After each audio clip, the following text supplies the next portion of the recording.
మనం భగవంతుడి అనుగ్రహం కోసం ఎన్నో దీపాలు వెలిగిస్తూ ఉంటాం. అయితే పరమేశ్వరుడి దగ్గర వెలిగించే నారికేళ దీపం అద్భుతమైన ప్రయోజనాలను కలిగింపజేస్తుంది.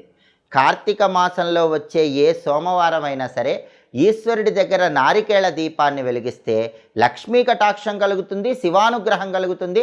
అన్ని సమస్యలు కూడా తొలగింపజేసుకొని శివానుగ్రహానికి పాత్రలు కావచ్చు.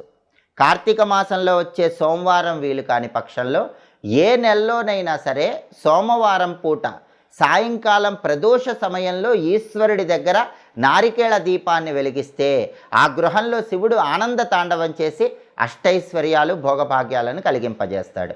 ఈ నారికేళ దీపాన్ని ఎలా వెలిగించాలంటే కార్తీక మాసంలో వచ్చే సోమవారం కానీ లేదా ఏ నెలలో వచ్చే సోమవారం అయినా సరే ప్రదోష కాలంలో సాయంకాలం పూట పరమేశ్వరుడి చిత్రపటానికి గంధం బొట్లు కుంకుమ బొట్లు అలంకరించాలి.